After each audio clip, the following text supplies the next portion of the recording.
유대인의 지혜서인 탈무드를 보면 세상에서 가장 지혜로운 사람은 배우는 사람이다. 세상에서 가장 행복한 사람은 감사하며 사는 사람이다 라는 글이 있습니다. 감사는 행복의 문을 여는 열쇠입니다. 감사를 모르는 사람이 행복한 사람 이 땅에는 없습니다. 감사할 수 있는 사람만이 행복할 자격이 있습니다. 행복은 소유에 많고 적음이 있지 않습니다. 감사의 크기에 따라 행복의 크기가 달라집니다. 유명한 인도의 시성 타고르가 이런 명언을 남겼죠. 감사의 분량이 행복의 분량을 결정한다. 지당한 말이라고 생각됩니다. 오늘 본문은 참으로 행복한 한 여인이 등장을 합니다. 원래 이 여인은 행복한 여인이 아닙니다. 대단히 불행한 여인이었습니다. 그런데 예수님을 만나고부터 행복한 여인으로 바뀌었습니다. 예수님을 만나고 행복한 여인으로 바뀌는 것으로 끝나지 않고 그 행복을 계속 유지하는 여인이 됐습니다. 어떻게 해요? 하나님께 감사하는 삶을 산 것입니다. 주님께 감사한 삶을 산 거죠. 오늘 본문의 결론은 이렇게 맺습니다. 내 죄 사함을 받았다. 내 믿음이 너를 구원했으니 평안히 가라. 이것이 오늘 본문의 결론입니다. 죄 사함을 받았다. 죄 사함의 선물을 받았습니다. 뿐만 아니라 너는 평안히 가라. 내가 너를 구원했다. 구원의 선물을 받았습니다. 최고의 선물을 받았습니다. 그럼 평생의 하나님의 딸로서 그 영광을 누리며 사는 행복한 여인이 된 것입니다. 그는 감사의 여인이었기 때문에 그렇습니다. 그렇다면 이 여인이 도대체 어떤 감사를 드렸을까요? 오늘 첫 번째 말씀하십니다. 탕감받은 자의 감사를 드렸습니다. 탕감받은 자의 감사를 드렸습니다. 오늘 본문 말씀을 소개해 보면 예수님께서 시몬이라고 하는 바리새인의 초청을 받습니다. 그리고 바리새인 시몬의 집에 가서 잔치가 벌어집니다. 그럴 때 예수님께서 시몬의 집에 들어가자 시몬은 물도 내놓지 않습니다. 통상 유대인들이 그 집을 방문하게 되면 물 씻을, 발과 손을 씻을 물을 내놓아서 씻어주기도 하고 내놓기도 합니다. 그런데 시몬은 그런 일을 하지 않습니다. 그런데 마치 그때 한 여인이 예수님이 계시는 방에 들어와서 귀하고 귀한 옥합, 향유를 가지고 와서 예수님의 발에 붓습니다. 그리고는 자신의 머리털을 풀어서 예수님의 발을 닦습니다. 시몬은 깜짝 놀랐습니다. 불만입니다. 불평이 생겼습니다. 예수님, 아니 당신이 선지자라면 이 여인의 실체가 정체가 뭔지를 잘 알 터인데 이미 이 여인은 죄인입니다. 사람들로부터 손가락질 받는 죄인입니다. 공적으로 인정받은 죄인입니다. 더러운 죄인입니다. 메이어라고 하는 주석학자와 브루스라고 하는 학자는 이 여인은 죄인이다 라고 성경은 기록했는데 그 죄인의 실체가 창기였다라고 번역을 합니다. 해석을 합니다. 그러니까 많은 사람들로부터 손가락질 받았습니다. 환영받지 못할 더러운 여인입니다. 벌레 보듯 사람들이 그를 대합니다. 그런 여인이 예수님께, 거룩한 하나님의 아들인 예수님께 와서 향유를 붓습니다. 그의 발을 막 머리털로 만집니다. 참으로 불경하기 짝이 없는, 불결하기 짝이 없는 그 행동을 예수님이 그냥 용납합니다. 받아들입니다. 시몬이 보기에는 못마땅합니다. 아니, 지금 이 유대의 남자들이 모여있는 이 장소에 여인이 찾아온 것도 이상한 일이고 이 여인이 지금 불결하기 짝이 없는 더러운 여인임에도 불구하고 예수님의 발에 기름을 붓는 것, 이것조차도 용납이 안 되는 일인데 왜 예수님은 선지자 하나님의 아들이라고 하면서 그걸 용납하는가? 있을 수 없습니다. 예수님 용납하면 안 되지요 라고 시몬이 불만을 터뜨립니다. 그때 예수님께서 비유의 말씀을 하십니다. 한 사람이 돈이 많아서 두 사람에게 빚을 줬는데 한 사람은 500데나리온, 우리나라 돈으로 환산을 하면 2,500만 원, 한 사람은 50데나리온, 250만 원 빚을 졌다. 근데 이들이 갚을 능력이 없다. 그래서 이 빚을 준 주인이 생각해보니 너무 가련하고 불쌍하다. 그래서 둘 다 조건 없이 탕감해 줬다. 시몬아, 예수님이 질문합니다. 시몬아, 누가 더 많은 감사를 하겠으며 누가 더 많이 사랑하겠느냐? 시몬은 생각을 해보니까 판단이 딱 섰습니다. 그야 많이 탕감받은 500데나리온 탕감받은 사람이겠지요. 맞다 시몬아, 네 판단이 옳아. 예수님께서 그의 판단을 옳다고 지적해 줍니다. 많이 탕감받은 사람이 더 많이 사랑하게 되어 있어. 이 여인은 누구보다도 더 많이 탕감받았어. 그러므로 내게 와서 그 탕감받은 사랑 너무나도 감사해서 이것을 이렇게 표현할 수밖에 없는 거야. 이 여인이 지금 내게 하고 있는 이 행위는 탕감받은 감사를 표현하고 있는 거야. 많이 사랑받은 것에 대한 감사. 그러므로 이 여인이 드린 감사가 뭐예요? 탕감받은 자의 감사예요. 세상에 누구도 그를 환영해 주지 않았어요. 누구도 눈여겨보 주지 않았어요. 만나는 사람마다 손가락질했어요. 왕따 시켰어요. 더럽게 취급했어요. 인격적으로 대우해 주는 사람은 한 사람도 없었어요. 그런데 딱 한 분, 예수님은 인격적으로 이 여인을 대했어요. 사람답게 대했어요. 사람으로 대했어요. 뿐만 아니라 하나님의 딸로 그 신분을 회복시켜 주셨어요. 너무나도 감사해요. 죄인인 자신을 용납하시고 용서하시고 탕감해 주신 그 주님의 사랑, 사람답게 대우해 준 그 사랑을 깨달은 거예요. 그래서 탕감받은 자로서 이 여인은 하나님 앞 주님에게 와서 감사를 하는 거죠. 오늘 우리는 모두가 죄인이라고 성경은 말씀합니다. 모든 사람이 죄를 범하였으며 하나님의 영광에 이를 수 없는 존재가 됐다라고 말씀합니다. 우리는 모두가 죄인입니다. 죄 앞에 자유로울 자가 없습니다. 성경에 보면 출애굽할 당시에 모세가 이스라엘 백성을 광야로 이끌고 갑니다. 고라 일당이 참 못마땅했습니다. 왜 당신만 우리의 지도자가 됩니까? 당신 지도력 따르기 싫습니다 하면서 반역과 불평과 불만을 합니다. 그때 하나님께서 인정한 모세의 리더십을 인정하지 않자 하나님께서 진노하셔서 그 고라 일당의 250명을 그 자리에서 즉사시켜버립니다. 불평하고 원망했다고 그것 가지고 직결 심판해서 죽여버립니다. 여러분, 오늘 우리가 살아가면서 얼마나 불평하고 원망한 적 많습니까? 만약에 그걸로 우리가 심판을 받는다면 살아남을 자 누가 있겠어요? 근데 우리는 여전히 살아남아 있습니다. 하나님의 참아주심이요 하나님의 인내지요. 여러분, 성경에 보면 여호수아서에 아간이라고 하는 사람이 등장합니다. 여리고 전투를 할 때 하나님이 여호수아를 통해서 명령합니다. 여리고 전투 시에 하나도 전리품을 취하면 안 된다. 그것은 헤렘, 하나님께 드려진 것이다. 아간이라고 하는 사람이 전투를 하다가 금덩어리가 있습니다. 은덩어리가 있습니다. 야, 이것 다 없애버릴 바에는 몰래 좀 숨겨도 괜찮겠다. 금덩어리, 은덩어리, 멋지게 생긴 외투, 그것을 자기 천막에다 숨겼습니다. 이제 여리고성 전투가 다 끝났습니다. 이제 두 번째 전투 아이성 전투를 해야 됩니다. 그런데 저 아이성 전투는 뭐 별것 아니야, 우리가 반드시 승리할 거야 라고 가서 전쟁을 하는데 대패를 하게 됩니다.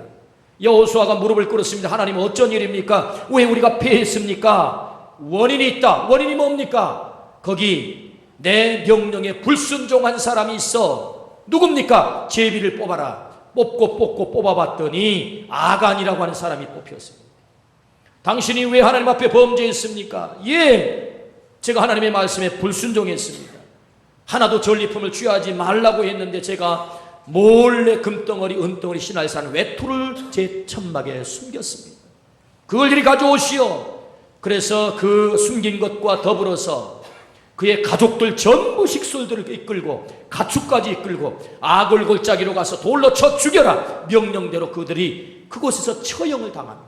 그때서야 하나님의 진노가 그치고 아이성 전투에서 승리했다. 이것이 성경의 기록입니다.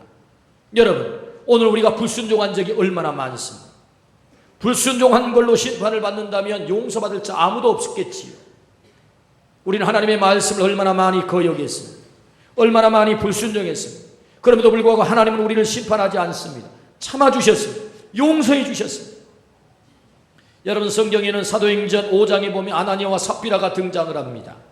그들은 밭을 팔아서 사도 베드로 앞에 헌금을 가지고 왔습니다. 얼마나 대단한 헌신입니까? 놀라운 헌신이죠. 누구도 그런 생각을 하지 않을 때 밭을 팔아다 사도들 앞에 갖다 놨으니, 야, 너희 참 잘했다. 어떻게 이렇게 좋은 생각했냐? 그렇게 칭찬을 받아 마땅할 거예요. 그런데 놀랍게도 베드로가 묻습니다. 이것이 전부입니까? 애초에 아나니아와 삽비라는 밭을 팔아서 전부를 하나님께 드릴 마음을 가졌어요.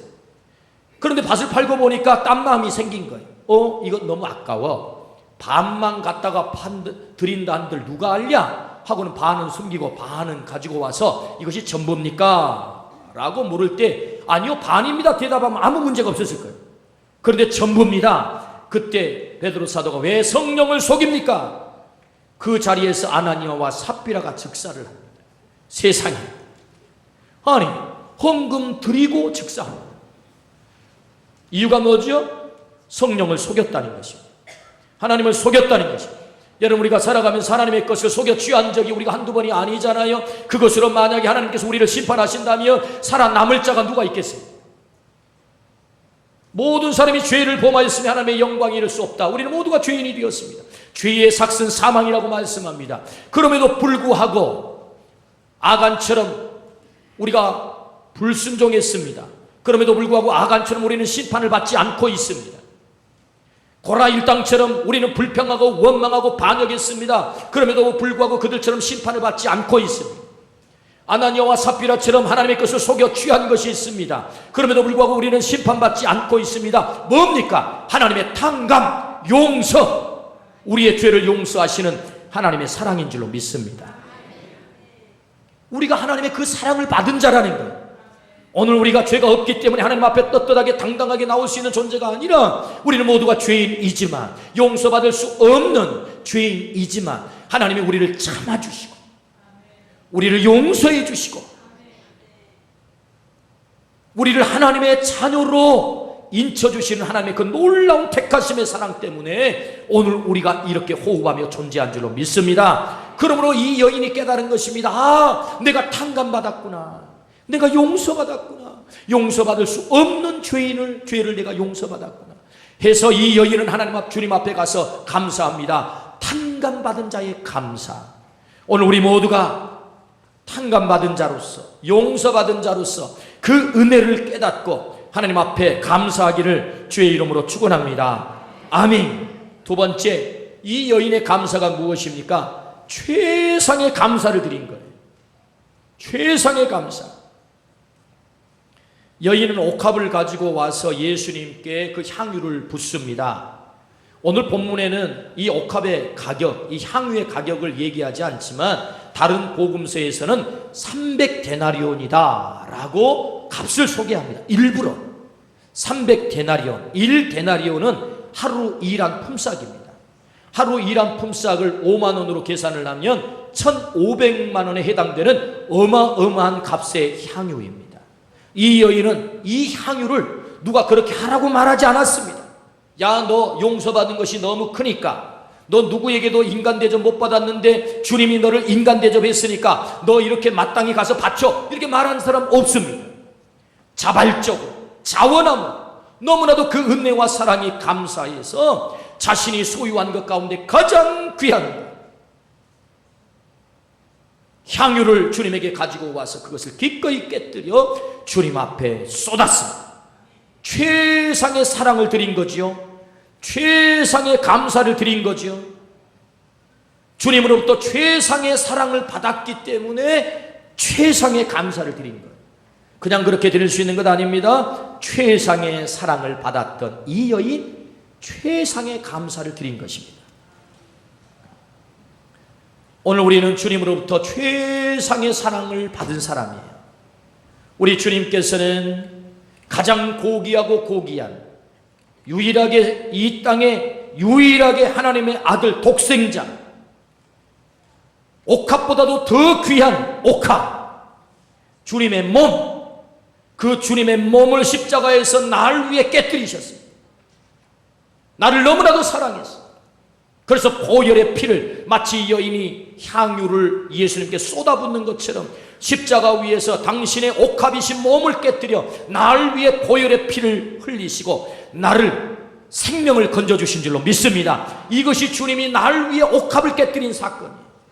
이 여인이 주님을 위해서 감사의 옥합을 깨뜨렸다면 주님은 나를 위해서 최상의 사랑을 베푸십니다. 당신의 옥합을 나를 위해 깨뜨시고 나를 살려주시고 나를 용서하시고 거룩한 보혈의 피로 나를 씻어주신 줄로 믿습니다. 그래서 우리가 구원을 받게 된 거죠.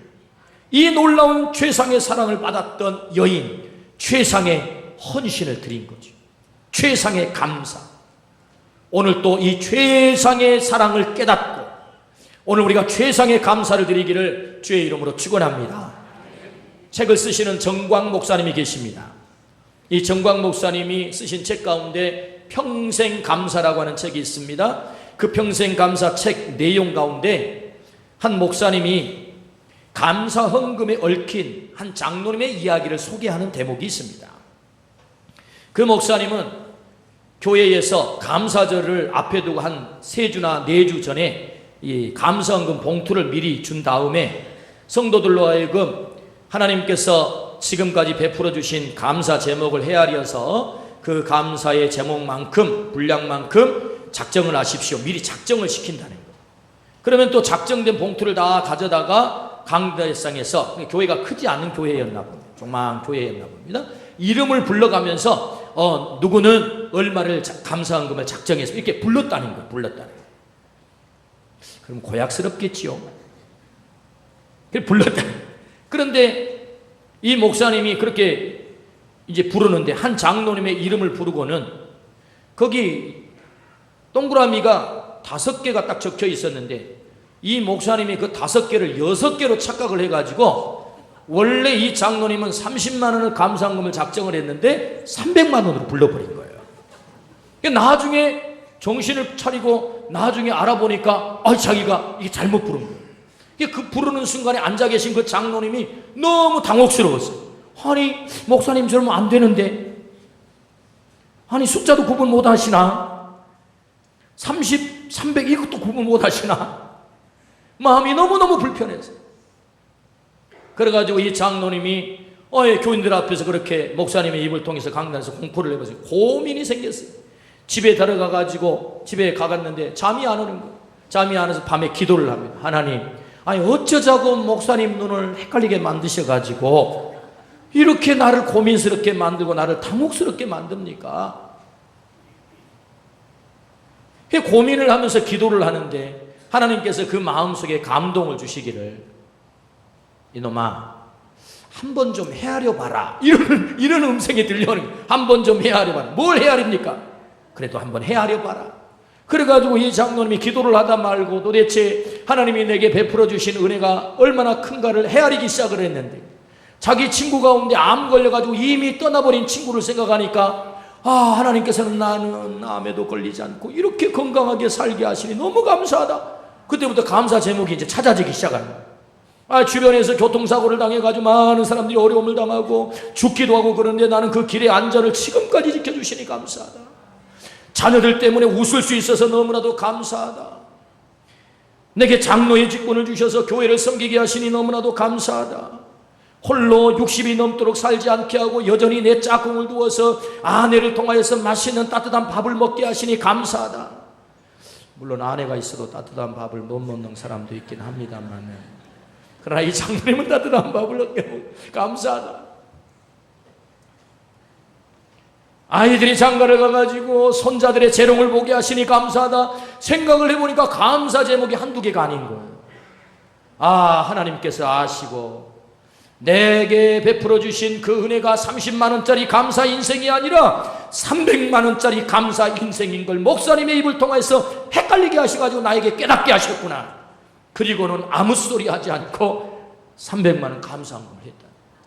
목사님이 오셔가지고 사과를 했습니다. 장로님 죄송해요. 내가 나중에 그 영을 세보니까 내가 잘못 셌어요. 죄송해요. 그랬더니 장로님 하시는 말씀, 아닙니다 목사님. 목사님을 통해서 저에게 깨닫게 하셨습니다. 그 은혜를 온전히 깨닫고 최상의 감사를 드리도록 하나님께서 저에게 깨닫게 하신 것입니다. 오히려 목사님께 감사했다는 이야기가 이 평생 감사라고 하는 책에 기록이 되어 있습니다. 지난주에 우리 전도대와 함께 여수를 다녀왔습니다. 여수를 가서 여수 손양원 목사님 애양원 기념관을 갔다 왔습니다. 수차례 다녀왔지만 갔다 올 때마다 감동입니다. 여러분 여수를 갈 길 있으면 꼭 손양원 목사님 기념관을 들리십시오. 얼마나 그 공원을 잘 해놨는지 말이에요. 이전에 갈 때하고 전혀 달라요. 너무너무 잘 해놓은 거예요. 이번에는 20년 동안 그 예양원에서 함께 살았던 전도사님이 특별히 가이드를 해가지고 설명을 해주셨어요. 이전까지 다녀올 때는 그저 슬쩍 지나만 오고 구경만 하고 보기만 하고 왔는데 설명을 들으니까 또 얼마나 은혜가 되는지만, 제가 그 전시실에 있는 유리로 전시된 안에 조그마한 봉투가 하나 있어서 물었습니다. 전도사님, 저 봉투는 무슨 봉투입니까? 그랬더니 전도사님이 정말 막 입에 거품을 물고 설명을 해주시는 거예요. 예, 목사님 잘 질문했습니다. 그 봉투는 우리 손영환 목사님께서 큰아들 동신이를 공산군을 추종하는 그 동료들에게 총으로 살해를 당하고 장례를 치르고 나서 하나님께서 두 아들이나 순교의 제물로 받아주신 것이 너무 감사해서, 하나님 왜 이렇습니까? 내가 이렇게 하나님을 사랑한 목사인데 왜 아들을 데려갑니까가 아니라, 내 두 아들이나 순교의 제물로 하나님 받아주셔서 감사합니다. 그리고는 주일날 감사헌금을 드렸는데, 당시에 사례비가 손양원 목사님 월 사례비가 70원 100원 할 때, 70원에서 100원 할 때 10,000원의 감사헌금을 드렸다는 거예요. 그 봉투에 아들을 순교 제물로 받아주신 은혜 감사하여 10,000원 감사헌금 드립니다. 그게 선명하게 적혀있는 거예요. 저는 그 설명을 듣고 참으로 감동했습니다. 그렇구나, 손양원 목사님, 그래서 손양원 목사님은 최상의 감사를 드렸다. 세상에 아들을 제물로 바쳐놓고 감사했던 그 아비 참 놀랍고 최상의 감사를 드렸던 목사님. 여인은 하나님의 그 최상의 사랑을 깨달은 것입니다. 그리고 최상의 사랑을 드린 거죠. 최상의 감사. 오늘 우리 모두가 여인이 드렸던 이 최상의 감사를 드림으로 최상의 행복을 우리 모두가 누리기를 주의 이름으로 축원합니다. 아멘. 마지막 세 번째, 이 여인이 드린 감사는 어떤 감사일까요? 복 받는 씨앗 감사다. 복 받는 씨앗 감사. 오늘 48절에서 50절 말씀을 같이 한번 읽겠습니다. 이에 여자에게 이르시되 내 죄 사함을 받았느니라 하시니, 함께 앉아있는 자들이 속으로 말하되 이가 누구이기에 죄도 사하는가 하더라. 예수께서 여자에게 이르시되 내 믿음이 너를 구원하였으니 평안히 가라 하시니라. 아멘. 오늘 이 땅에 우리가 당하는 모든 고통의 원인은 죄의 문제입니다. 죄가 해결됐다는 말, 내 죄 사함을 받았다는 말은 그 인생의 불행의 원인이 해결됐다 그 말이죠. 이 여인에게 가장 고통스럽게 하는 죄의 문제가 해결됐다 그 말입니다. 그의 인생이 전혀 새로운 인생으로 바뀌었다 그 말이죠. 더 이상 과거의 불행애로 너는 돌아갈 수 없다라는 하나님의 선물입니다. 그러므로 여러분, 이 말씀이 언제 선포가 됩니까? 그가 주님에게 와서 향유를 드림으로 주님께서 그 헌신과 감사를 받으시고 선언하신 말씀이 내 죄사함을 받았느니라, 내 믿음이 너를 구원했느니라, 평안히 가라. 하나님의 최고의 선물을 받은 줄로 믿습니다. 하나님의 복을 받게 됐다는 거죠. 감사의 씨앗이 심겨지니 주님으로부터 너 죄사함을 받았다, 너는 구원을 받았다 하시는 하나님의 최고의 선물을 받게 된 것입니다. 그러므로 감사는 복을 끌어오는, 복을 가져오는 선물인 줄로 믿습니다. 칼 힐티라고 하는 스위스의 유명한 사상가는 행복론이라고 하는 책을 썼지요. 그의 행복론, 그 첫 마디 행복은, 행복의 첫 번째 조건은 감사다, 그렇게 분명하게 기록을 합니다. 그는 이렇게 글을 씁니다. 감사라 그러면 젊어진다, 감사라 그러면 발전이 있다, 감사라 그러면 기쁨이 있다. 할렐루야. 오늘날 얼마나 많은 사람들이 젊어지기 위해서, 피부가 팽팽해지기 위해서 보톡스를 맞습니까? 물론 안 맞은 분도 계시지만 젊어지기 위해서 사람들은 얼마나 몸부림을 치는지 모릅니다. 분명하게 언급합니다. 젊어지기를 원하느냐? 감사하라. 할렐루야. 오늘 또 10번 감사하면 10번 보톡스 맞는 겁니다.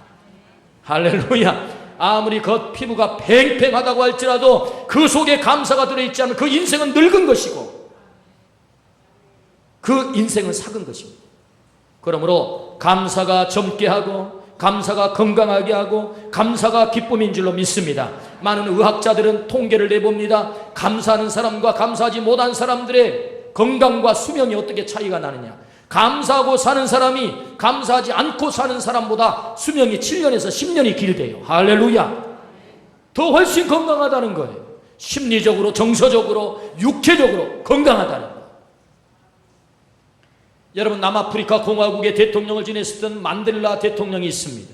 이분은 백인 정부에 의해서 모진 고통과 고문을 받았던 사람입니다. 그런 체포를 당해가지고 감옥에 갇히기를 26년 동안. 여러분 생각해 보십시오. 어마어마한 흑백 차별을 통해 가지고 노예처럼 취급했던 그 백인 정부 아래서 체포를 당해 가지고 26년 동안 감옥살이를 했으니 돼지 우리 같은 그런 감옥에서 무슨 인격적인 대우를 받았겠어요.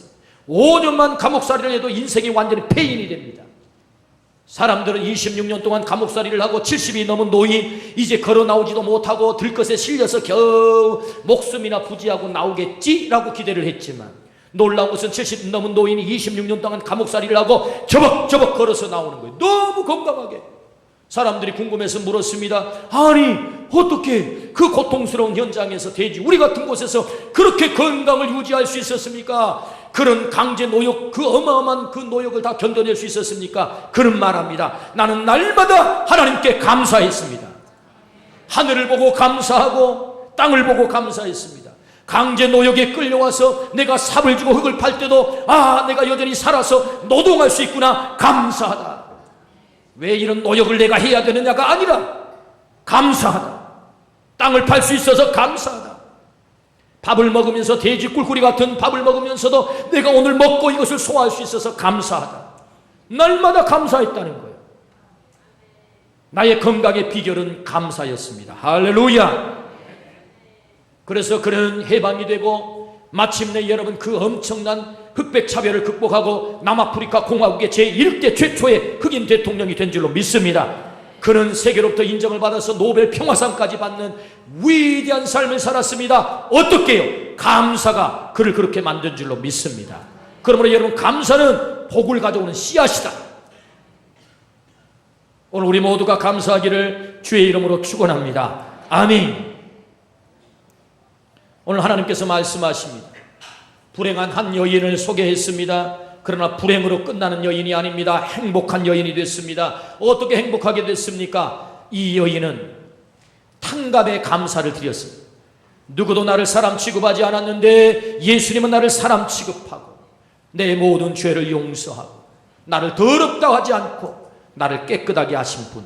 그래서 그 주님 앞에 탕감의 감사 뿐만 아니라 그는 최상의 감사를 드렸습니다. 최상의 감사. 이 감사의 씨앗을 심으니 이 여인에게 주님이 선포합니다. 내 죄사함을 받았다. 너의 불행의 원인이 해결이 됐다. 너는 네 믿음으로 구원을 받았다. 영원한 하나님의 자녀로 하늘 백성으로 천국의 삶을 누리게 됐다라고 선언합니다. 어떻게 해요? 감사가 그에게 복을 가져온 줄로 믿습니다. 아멘. 감사의 씨앗을 심는 자들에게 오늘 또 말씀하십니다. 내가 너를 행복하게 할 거야. 항상 기뻐하라. 쉬지 말고 기도하라. 범사에 감사하라. 오늘 맥주 감사주의를 맞이한 우리 모두에게 이 감사가 평생 떠나지 않기를 주의 이름으로 축원합니다. 아멘. 기도하십시오. 하나님 아버지, 감사합니다. 오늘 우리를 사랑하셔서 참으로 귀한 날, 복된 날 주의 전에 와서